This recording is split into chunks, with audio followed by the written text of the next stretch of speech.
7th, 2014 Planning Commission meeting to order. We have 2 items on the agenda, but we have a few things to do before we get to those. First thing is roll call. Kathy?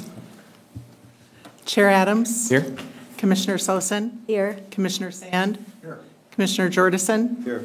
Commissioner Holland. Here.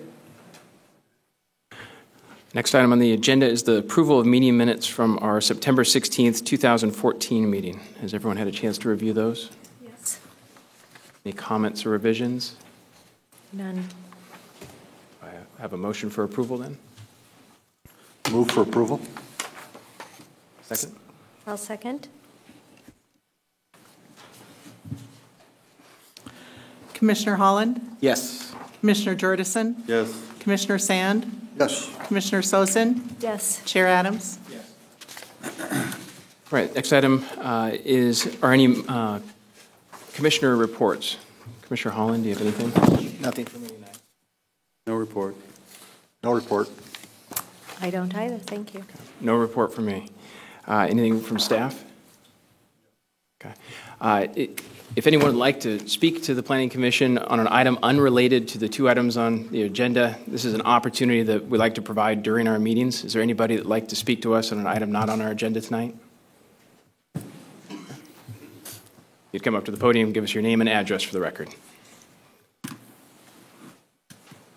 Dave Ramstead, 1301 Pinkerton Avenue. I'd just like to thank you guys for the effort you put in, the study you put in, into this very difficult work of zoning in a city, any city. I mean, you're right in the middle of all the opinions from all sides of everything, you know, and all we're looking for, of course, is a balance that suits everybody, but it's impossible. So I just want to thank you guys for your efforts. Great. Thank you very much. All right. Any other citizen comments at this point, unrelated to the agenda items? Okay, hearing none, we will go ahead and move on to our agenda items. We have 2 items on the agenda. The first is a discussion based on the request for the Planning Commission to sponsor a zoning code change to increase the height within the historic overlay. And Jerry, I believe I'm turning this over to you. Okay, thank you. Jerry Irvin, planning staff.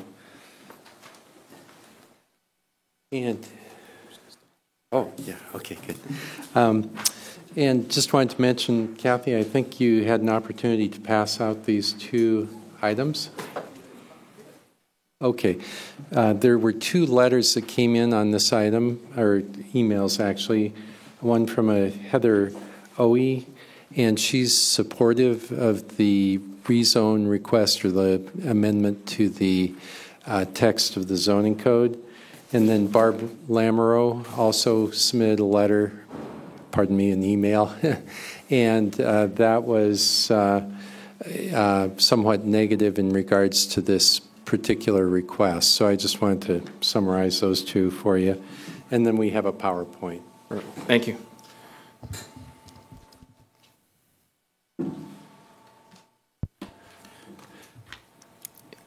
Okay.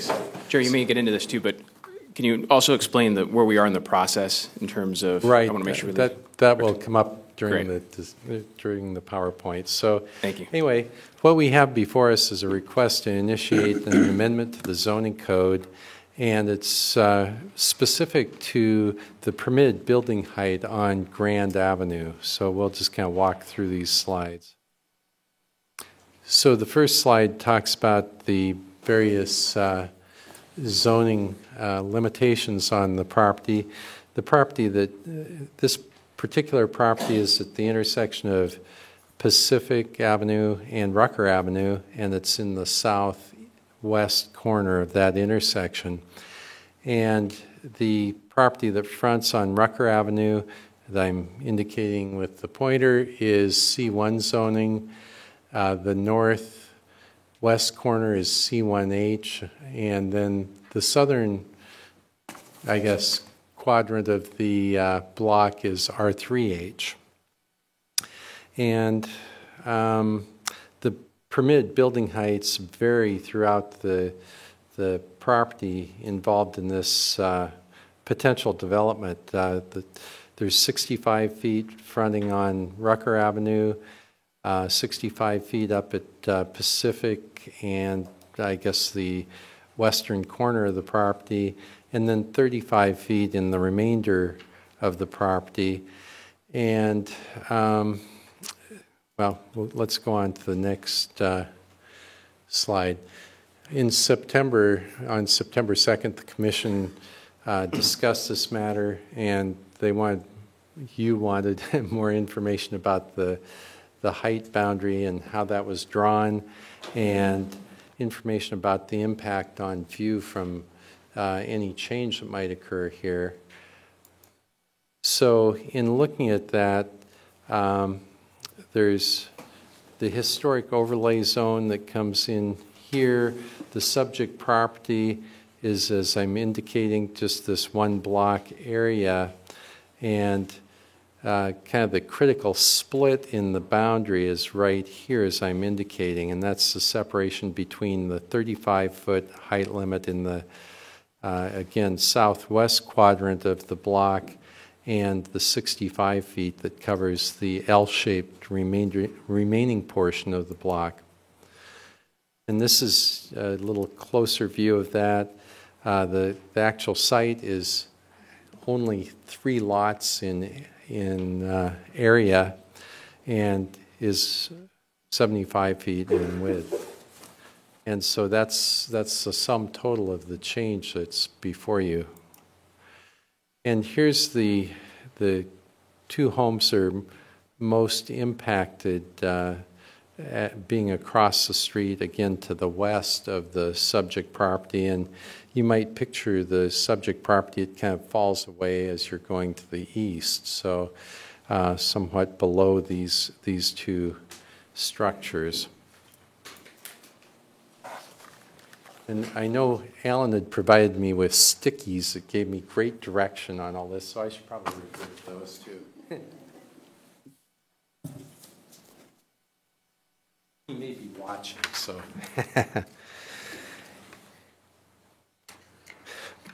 So, yeah, I could perhaps go back a couple. So the 2 houses in question are right in this vicinity, and those will be the ones that are most impacted view-wise. And so, anyway, that's these 2 houses. And this is the west elevation of the project. So under today's zoning, the project would be limited to this scale with a specific reduction in the height at this location. So the 35-foot height limit splits this property, and it actually splits a current building on the property. So that line was drawn originally parallel to Pacific Avenue, and so there was a specific reason for that, but it just happened to bifurcate a existing building. So anyway, this upper drawing shows the area or the building as it is currently proposed, and then they would just build it out as well, with consistent floors across the floor plate there at the height of the remaining portion of the building. So they just square it up, filling in that portion of the building. And this is just a little closer view of that.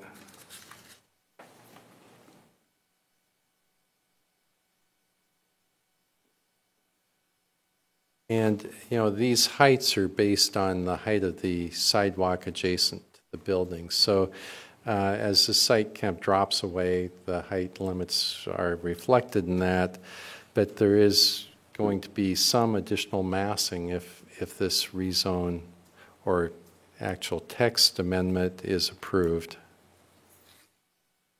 And here's a scaled drawing, and it shows one of the buildings across the street and the existing height in yellow, and then the proposed height in pink.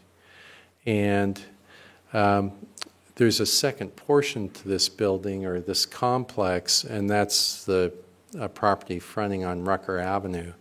And so even without the addition of this height, there is some building mass that you would see from this home to the west, so looking east. And so, the difference in impact is, you're going to be looking up at the 35-foot tall building with massing behind, and then even greater height impact if the building is allowed to go the additional 30 feet high. So the Planning Commission has several options. One is to decline to initiate consideration of the requested code amendment.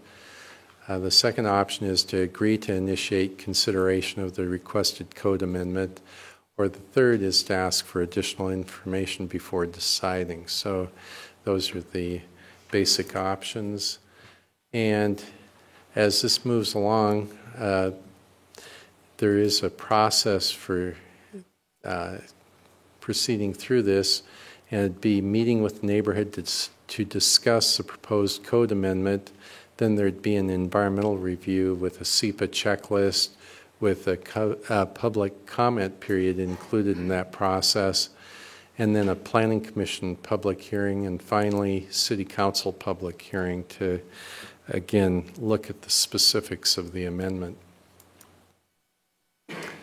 And then once that amendment process is completed, the Planning Commission and City Council would be out of the review process.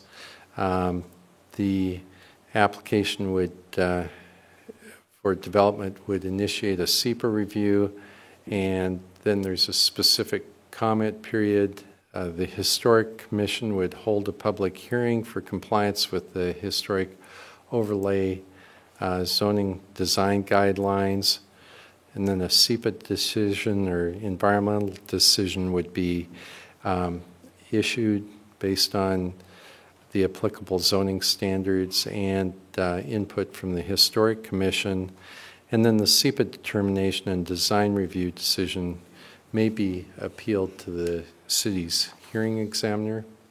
So that's the basic process. So the key thing for the Planning Commission is to decide how to proceed on the code amendment, and it's very specific to that small portion of the proposed building. Basically, essentially 2 floors is what's being proposed at this time to finish out that basic building footprint or elevation.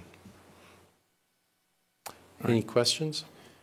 Just one question that I have. To be perfectly clear, all we're discussing tonight is whether to initiate the process. It's not actually the amendment itself or anything like that. That's correct. We haven't drafted the amendment itself at this point. We're just looking for direction from the Commission. And then 2 weeks ago, or I can't remember if it's 2 weeks or 4 weeks ago when we talked about this last, there was a second issue that was also before, so it seems like this is a streamlined request just around the height portion of it, correct? That's correct. That's the only thing that's before you tonight.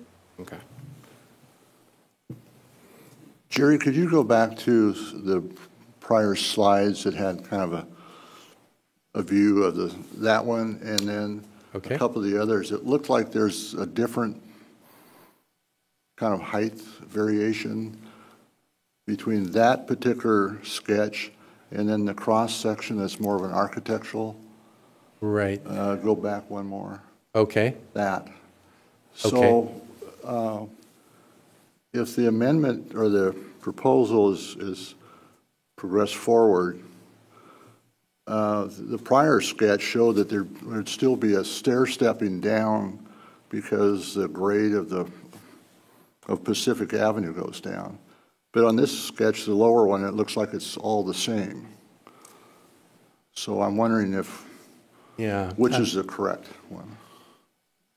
Well, I think they're both correct. They're But both no, correct. I'll have to look at that more specifically. But it appears to me that, and I'm kind of coming into this late, but it appears to me that the developer is not maximizing the elevation of the building. He's not building to the 65 feet. He's building somewhat less than that. Normally, 2 stories would be roughly 20 feet in height, and he's asking for 35 additional feet in height, but I don't think he's trying to maximize the height of the structure to the extent he could. One thing I didn't mention in my earlier comments is the shadow effect in the background there is the other portion of the structure that fronts on Rucker Avenue. So you can see how that would tend to impact the views from the west to the east as well. So is this sketched to 65 feet, which is the proposal, or is it to a lesser height? Well, looking at it, it appears it's showing 65 feet, but I'm not sure if Mr. Lipinski is here tonight, but I don't believe he is. And my understanding from Alan is that they intended to add 2 additional floors. In looking at that, it appears to be approximately 6 floors. The first floor appears to be somewhat taller. So that would be in the neighborhood of 65 feet total height, especially as you're looking at that from Pacific Avenue. Okay, thank you. Okay? Yes. I guess my question is about process.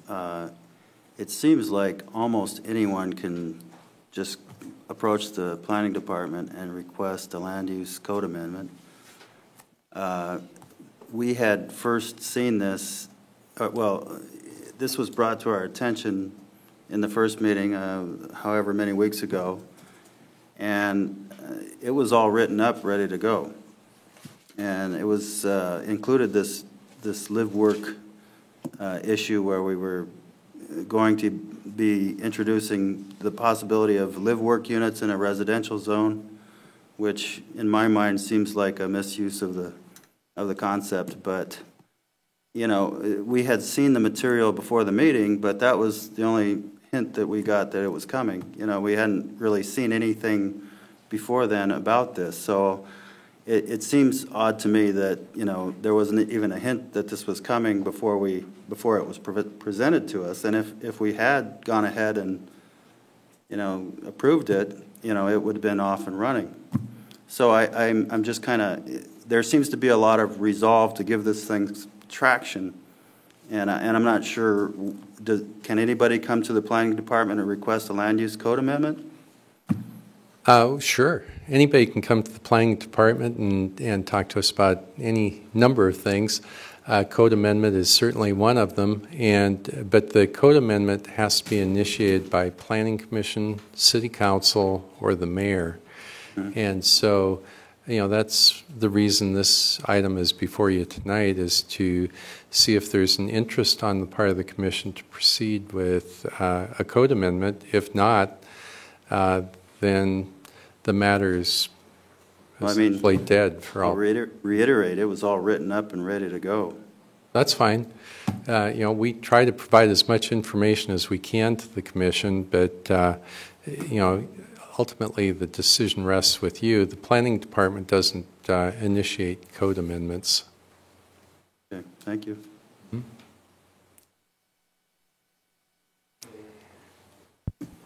Any other questions from the commission at this point before we take public comment? Jerry, I think you got the right graphic up there. Is the height of the entire structure controlled by the 65 feet as measured at Pacific, or could the building height increase as you go up Grand, measured from along the frontage on Grand?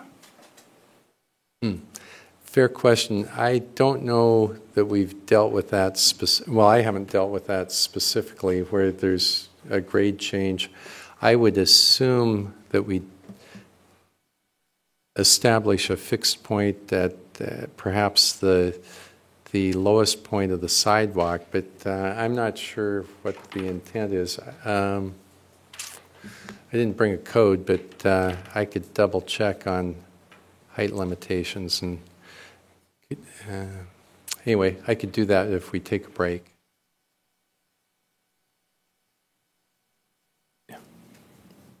At the last meeting, I was trying to ask a question to get at that very thing, and perhaps used a project in the past that was closer to the downtown core, where I remembered that, or I thought I remembered and was asking for clarification, that we took an average height on the slope as, in that specific case, the slope was running from the crest of our downtown area west towards the water, because where you choose your point to measure from has a great ramification throughout an entire block.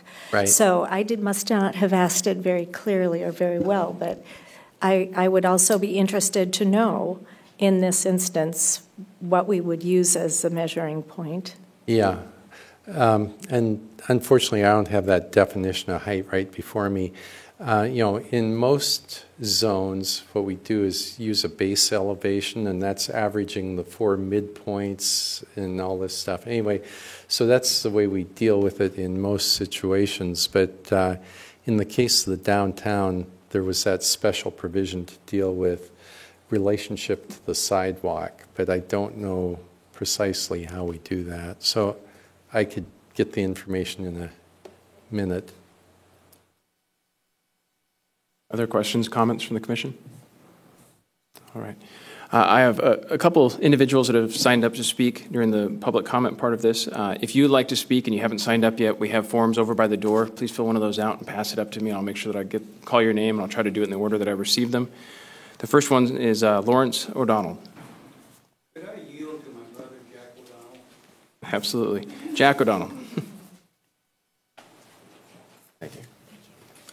Jack, just officially, if you'll give us your name and address for the record. Thank you. Good evening. Jack O'Donnell, 3329 Grand Avenue. I just want to reiterate that our planning department made these lines in their wisdom, recognizing that Pacific is a commercial thoroughfare, Rucker is a commercial thoroughfare, and Grand is a residential street. And these lines that are drawn show that. The historic overlay district reaffirms that the 3100 block is at least south of the line that's parallel to Pacific, is also residential. In the past, we've had to deal with this based on changing the zoning, but this time it comes at us in a different way.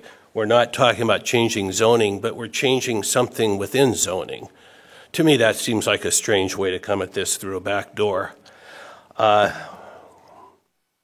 think that zoning should stay in place. I'm a little bit frustrated with the conceptual drawings. I'm glad to see them. I don't know if those are the developers or whose. I presume they are, but I'd sure like to know more about the project. It seems that with the current zoning on the entire block, that a very nice project could be done within the zoning as it is, and it would have my blessing.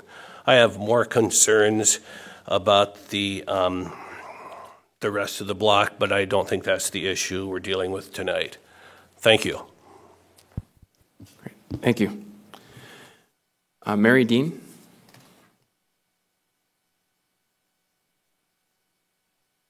Mary Dean, 3222 Grand Avenue. I'm glad that I wasn't called on first because I've had a moment to calm down a bit here. I am more concerned at this meeting than I was at the last meeting. And I'm not a planner, I'm not a land developer, but I am a homeowner who moved into this neighborhood, and I'm not the only one who has restored an old home from a triplex back to a single-family dwelling. I'm still in the process of doing that. We have a number of new families who've purchased homes in this neighborhood.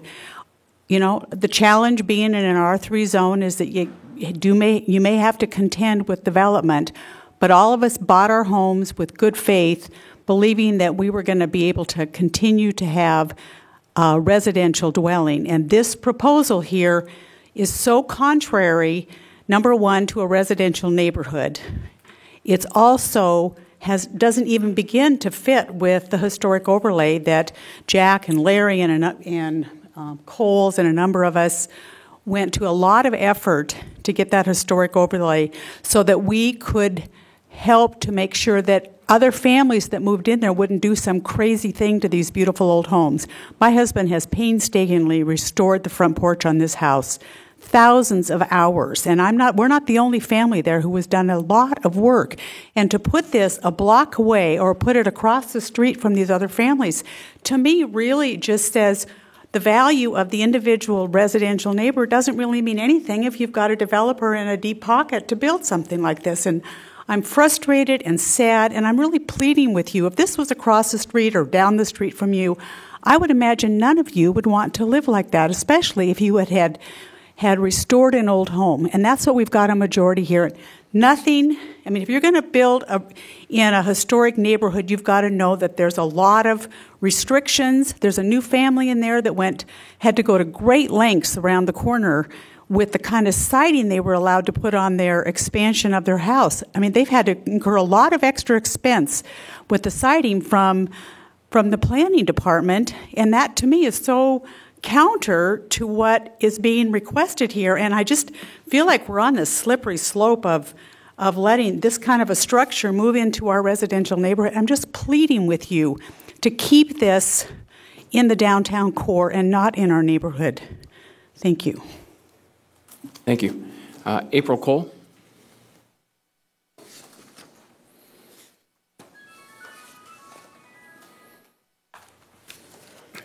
Hello, April Cole, 3120 Grand Avenue. Just have a couple of comments when I get started here. So on the zoning and the history, I think it's a bit of a mystery. You know, we don't know the facts and data about, the original building that went on there. When you look at the PowerPoint that was shown earlier, that shows the C1H. Definitely, the C1H areas is geared towards the frontage of Pacific Avenue and Rucker Avenue. Then you go beyond those three lots and you see they're geared and they're directed towards residential homes being built on there. And we all know that there was residential homes on that street back in its history. We don't need to revisit that. But the history that I'm talking about is we know that right now there's a building on that site, and that building overlaps one of those three lots that we're talking about. So I'm just speculating, maybe at the time the developer came in and said, we'd really like to expand our shop, build a building here, and came to the commission, and they said, we own these R3 lots, and we'd like to build on one of the R3 lots. And I'm speculating again, the planning commission looked at reasonably and said, sure, that sounds acceptable, but since it is lots that were geared towards residential, I'm speculating that that's why they approved that C1, but they only approved it to a 35 feet height limit. So they reasoned and said, yes, that is residential, we're giving you allowance, and that appears to me how it's stood for many decades. I'm not sure how long that building's been there. I think it was since 1958. So the history really goes way back. So now we're here today, and they're requesting to take those three parcels. One of the parcels, which has a building on it, we know, but now to come back and say, well, we just want to kind of piecemeal take a look at this little compartmentalized zoning and say, gee, it's only like 3 lots, and the C1 we're partially built on and next to is 65, so why wouldn't we want to build up to that 65? But I would argue that, that those 3 lots and the 35 height limit were intentionally meant to stay restricted to the 35 height limit. When our neighborhood came together and we got everybody to agree, and they had to come together and sign up to be in this historical overlay, we all agreed that that made sense for that entire neighborhood that's in that historical overlay. So right now we have those 3 lots, or even those 2 lots, that are really the start of the transitional area into the residential neighborhood. And if you were to take those 3 lots and increase the height to 65 feet, it's not very well represented on here, but that's nearly or exactly 50% of that entire block is now 65 feet. And now you have the remaining 50 feet or 50% of that lot to modulate and merge into the neighborhood. I don't think that's necessarily an acceptable choice. Knowing the history, knowing how long it's been there, and knowing, like Mary said, and other people have said, that I know when we came into this neighborhood over 15 years ago, it was kind of on the cusp of where I live, right across the street there, right next to the house that's completely impacted. And I say, boy, I'm completely impacted too, even though I'm just 1 lot over and you don't see in the picture. But to kind of go forward, there's the picture of the house that's right next to it, where you have a nice little lot, and then our house is right there. So I say we're definitely impacted, and being at nearly 50% of the whole lot, that would be impacted. So I say we need to keep this transitional zone. And also, we need to, I know we're looking at this piecemeal, but we've got these glimpses of this grand project. And like Larry said, or, sorry, Jack, we fought to preserve this zoning and part of the neighborhood. And we've had a lot of young families move in. Just recently, in the last year, in fact, just in the last 2 months, we've had a young 20-something move into the house, buy the house next to us and move in. We have another 30-somethings, raising a family in the house next to us, adjacent to us. And you see new faces and new people and a new vibe to the neighborhood all over. So this is, a really exciting times to see, 1, development going on in the area, and 2, the fact that we're preserving the neighborhood and we're getting a lot of young couples, old couples, a mix of people everywhere, which is what you want. Just a couple more things to note. So I took myself some notes. Well, I think I covered it pretty good, actually. One other thing I just want to say before I exit here. When you go down to this, if you're looking at if that is to be Pacific Avenue, as you can see in the top level, they have the gradient going. It starts at 125 and goes to 75. On the bottom, it starts at 125, goes to 75. On the top, they show 65 feet from the street level, which would mean that, as you step up the street, it would get smaller. But on the lower one, if there's a difference between 125 and 75, that means at the Pacific Street level, the height of that building is 90 feet, and then it steps back as you step up the street to 65.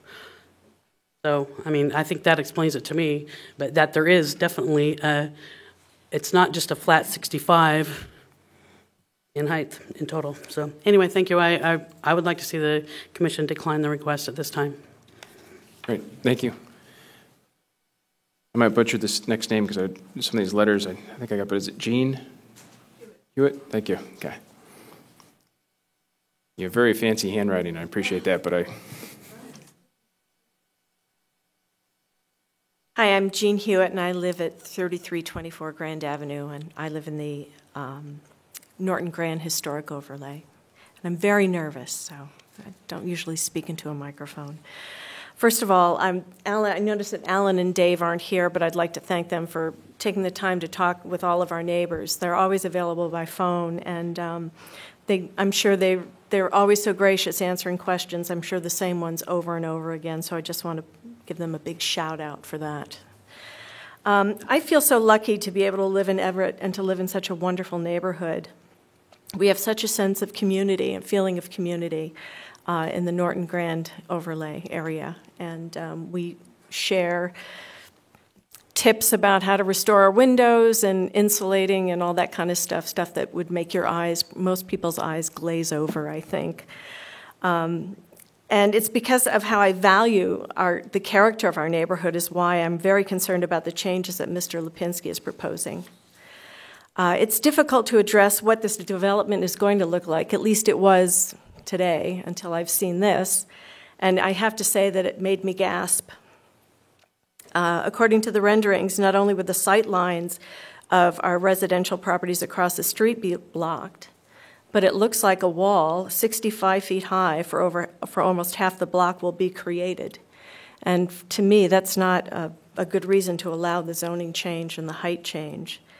And I think we have to realize that this request is going to do more than just block views of our neighbors. It's not just a height change, it's a density, it's a parking, a traffic, and a setback change as well. We're looking at 2 additional stories, perhaps, along with commercial space on a residential street. And this will change the residential feel of our neighborhood forever. Imagine taking the farmers market development and putting it on the corner of Pacific and Grand. And I don't, as someone said earlier, if you live in a residential neighborhood, imagine it across the street from your home. I think that we need a buffer zone between the commercial and residential portion of our neighborhood, and an entire block-wide development on the edge of an historic residential neighborhood needs to be addressed, not just the heights, but the setbacks, use, noise, traffic, and density needs to be considered. We all want Everett to grow and become a more vital and livable city. And what creates a city is its people and its historic and residential neighborhoods. And I'm asking the Planning Department and the Planning Commission, along with Mr. Lipinski, to reconsider this block-wide development and help preserve and protect our historic neighborhoods for our future generations. Thank you. Thank you. John Casey.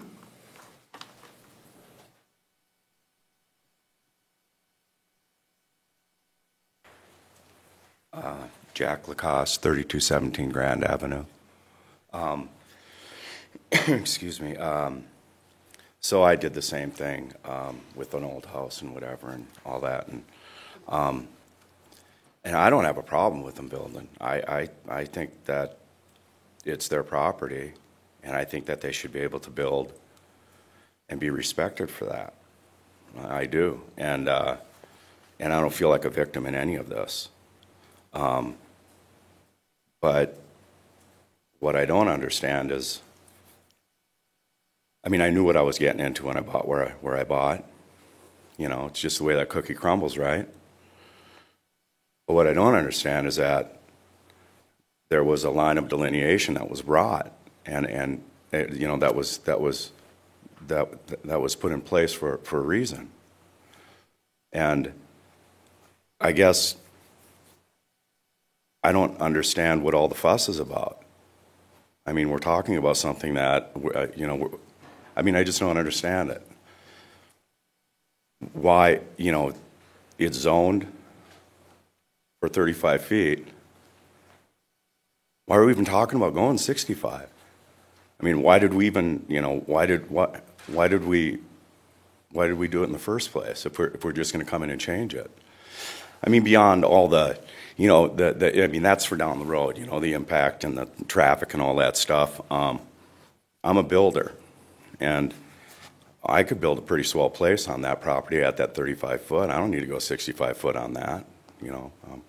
Maybe it makes for, you know, a swankier sell.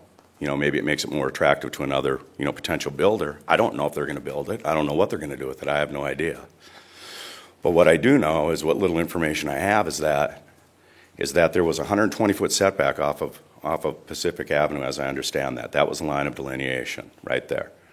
And it runs north-south on the alleyway between Rucker and Grand.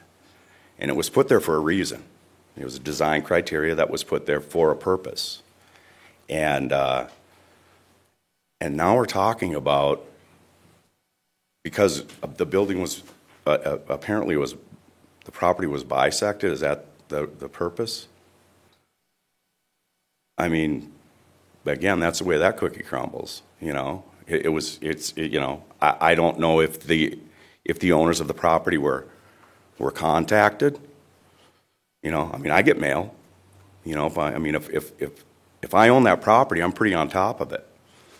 I'm thinking, so if they missed it, you know, I don't know. I don't know that they did or not, but why is it being brought up now? Why wasn't it brought up back in 2008 when that line of delineation was put in place for the specific purpose of protecting our neighborhoods, or homes, or whatever you want to call it. So anyway, I could go prattling on and this and that and the other. I just feel like, sometimes a guy just gets tired of getting bullied around a little bit, and it just seems like a lot of wasted talk. And then I look at these elevations, and they're not true. They're not a true representation of what's going to happen. They're just not. They're not. I've been through this too many times. And April had pointed out. I mean, I can't really see because I don't have my glasses, but that's taller than 65 feet at Pacific Avenue. And this is just the first push. This is just the first feel out right now. And then it's just going to go from there, and all that other stuff, and we've all been through it. So the bottom line is, I don't understand what all of the fuss is about. Okay, it's zoned, it's designated or zoned at for a specific height. That's the height. Work with it. It's really that simple. I just don't see. I don't know. I don't get it. So anyway, I'm repeating myself a lot here with the I don't get it, but I think it's just a colossal waste of time, And again, I don't feel victimized in any of this at all. I think that, we're all big people and we're all big adults and whatnot, My property is directly across the street from Mary Dean's. I am right on that line of delineation in Rucker Avenue. They could build 65 foot there. If they do, then, that's on me. And I'm not going to make any excuses and snivel and cry about it. But I don't want, I have a problem with people that want to come back and, kind of push you around and stuff like that after it's already been, it's specifically designed there for a reason. We have design overlays for a purpose and for a reason. And we can revisit all that stuff and talk about it and, trade ideas and this and that and the other. But they were put in place for a purpose. And they should be respected just as much as the property owner's rights should be respected. I believe that their rights should be respected equally as well as ours.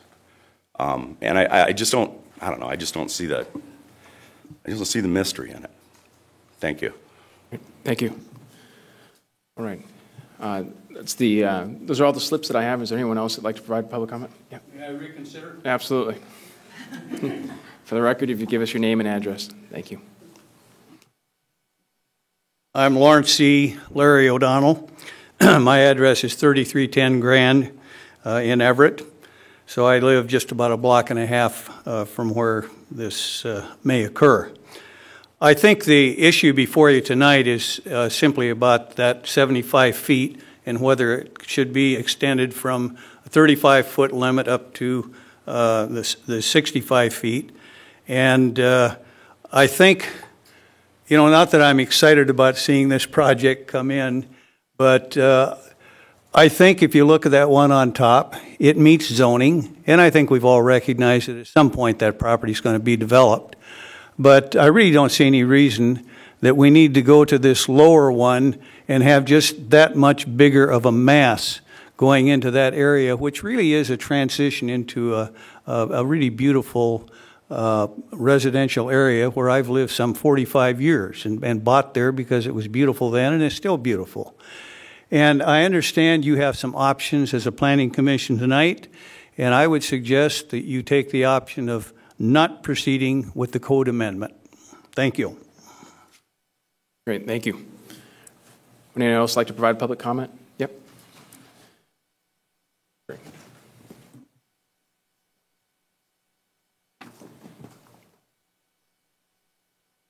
And my name is Jason Haley. I live at 3227 Grand, and I'm one of the new faces on the block. I've lived there for about 3 months now, and I really enjoy the neighborhood. And I purchased the neighborhood. I just like the feel of it. I really couldn't articulate it. But this seems like a monstrosity to me. So I just felt that I needed to speak up. It seems like there you have a specific request based on a vague notion of what's possible. And I just don't even know if that's worth a conversation. So there's my 2 cents. Thanks for giving me the chance to speak. Great, thank you. Would anyone else like to provide public comment? Okay, thank you. Questions, comments, discussion from the, Jerry? I know you ran off, so. Go ahead. Yeah. Clarify that height issue.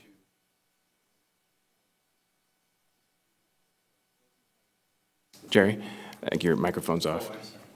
There we go. Building height means the vertical distance from the base elevation of the building to the highest point of the roof, exclusive of building appurtenances. In the B3 zone and R5 zones, building height is measured from the height above the highest point of any public sidewalk immediately contiguous to the lot upon which the building is located, or the height above the base elevation, whichever is greater. So in this case, you would go to the high point of the sidewalk adjacent to the building, and you would measure 65 feet above that. And so if you went 65 feet above the southern edge of the building, that's where your maximum height would be.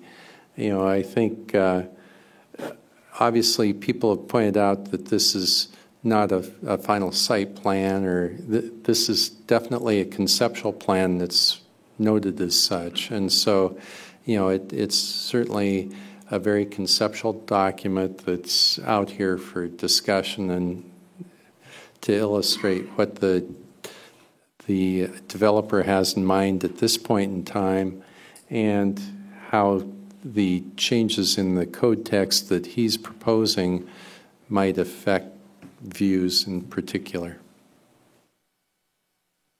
If I heard you correctly, Jerry, you were saying that that particular definition of height measurement applies in the B3 and R5 zones.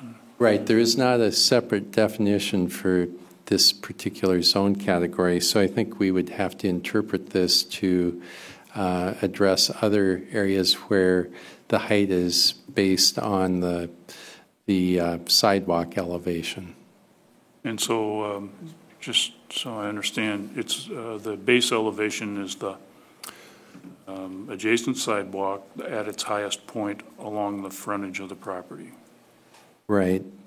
I'll read that pertinent part again. Building height is measured as the height above the highest point of any public sidewalk immediately contiguous to the lot upon which the building is located. And that goes on to talk about base elevation. And base elevation is that earlier description I gave of the 4 points on the perimeter of an existing or a proposed building, and that creates an artificial base point, and we take the measurements from there. Though we're supposed to be having a policy discussion about entertaining this, it is very hard to separate the request from the specifics of the project.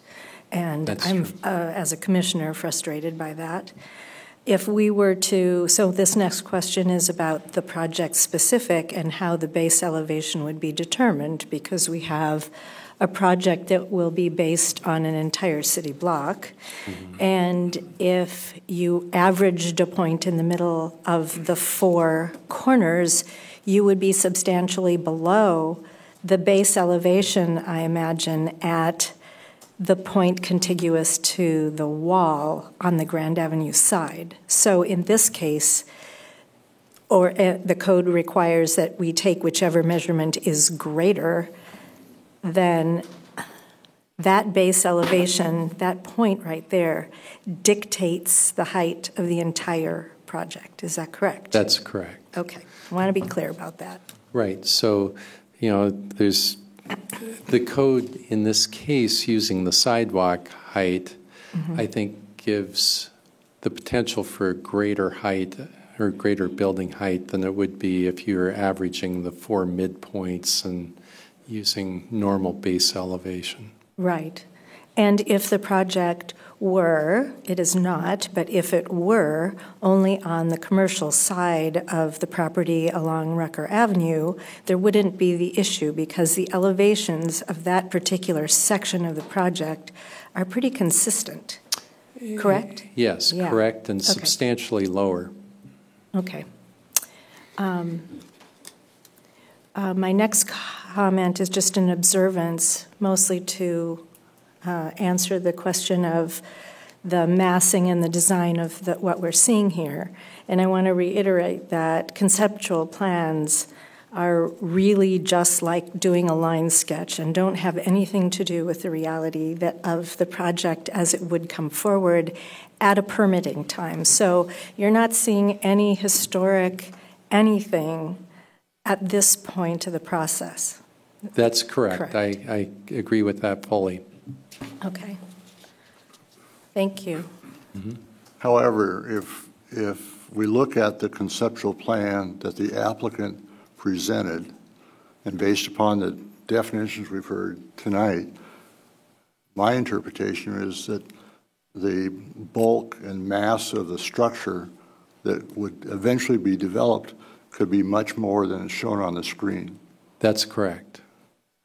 It could be because the 65 feet would, well, the height elevation would be taken at probably at the southern, I would say probably the southwest corner, the sidewalk there, and that would be the highest point of the site, and the height would be measured above that point, although I'm probably misspeaking because let me go back to... Well, I think that what's kind of coming home a little bit to me anyway is that what's at first seemed like a kind of simple question of whether or not the Planning Commission should proceed with a hearing process to consider a change has gotten really kind of complicated.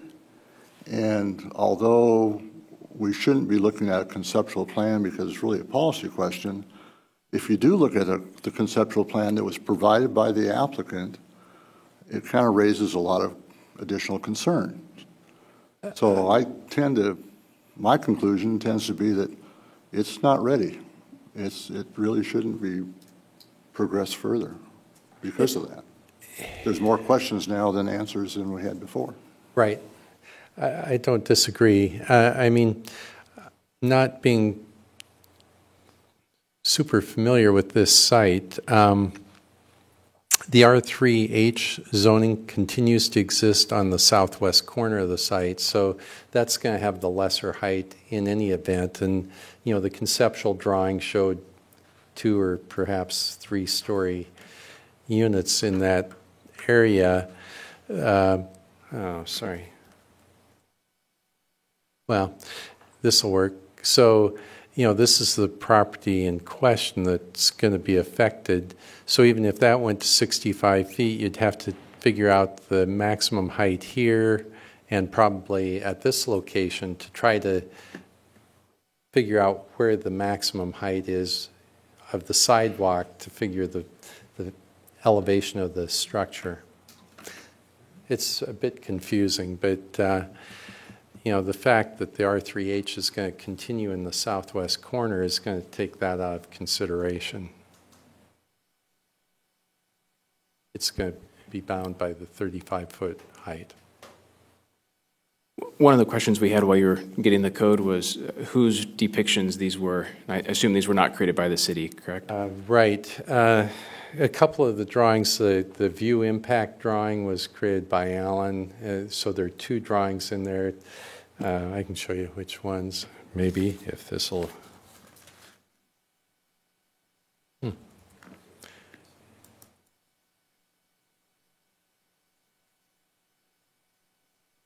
Okay, that's an Alan Giffen special, and so is this.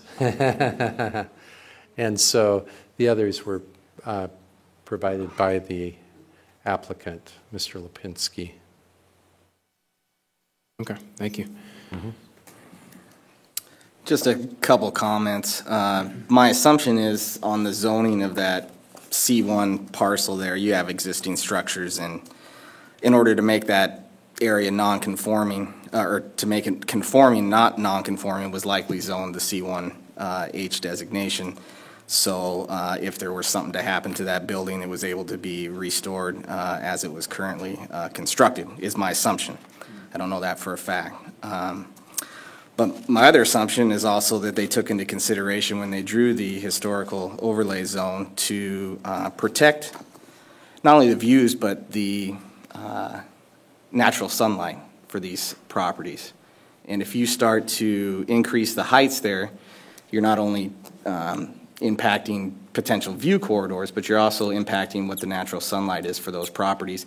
And not only the properties directly across from the small area proposed, but also to the properties to the north of that area. And I don't know how much sunlight would be affected in that, but I think that's a potential loss in, to a property value, in my opinion. I'd also like to point out that I am not in favor of doing any kind of zoning changes for a non-project action. That, as everyone has stated in here today, there's no certainty of what ultimately will be applied for in this, and therefore to speculate and change zoning designations or changing a height, a text amendment to change the height would be a detriment to the community without having full understanding of what actually would be constructed on the site. If you go back to the other drawing that the applicant prepared, which showed the two different elevations, if you go back one more, I believe. So here, what a great opportunity for some garden roof amenities for that particular thing at the 35-foot level. I mean, that could be a great amenity for the entire project at that lower level. And with tremendous great sunlight and things like that. So I think there's a tremendous opportunity at the 35-foot level that's not going to impact the other historical properties, and I just want to go on record that I'm against moving forward with the proposed amendment. That's a great point, Chris, that you brought up about the sunlight. And you know, when I look at this, okay, forget about the fact that you're proposing to build a 65-foot high structure across from two-story homes, which, you know, I don't care how nice it is, it's still going to block the view. And you know, I don't know, and forget about the fact that why have a historic overlay zone if you're just going to come back and, you know, can it later on, you know? And then I saw somebody with a greenhouse, I don't know who had the big greenhouse with the veranda on it, but if I were in that house and I went out on my porch and I could see the sun come up over the Cascades, I would be pretty upset about this, because that's never going to happen again. So, you know, there's a whole lot of things that are not, you know, I mean, they can't be quantified in diagrams, but, you know, these are things that affect people's lives. You know, these houses are so lovingly restored, you know, and these are working families. These are our friends and neighbors in Everett, you know. So I'm having a little bit of trouble with this whole thing, you know, because it just kind of, it came out of left field and it was just kind of sprung on us. So, you know, I guess that's my question. I think the gentleman brought up a good point. Why have a historic overlay zone if you're just going to come back and rewrite the rules later? You know, it's hard to understand.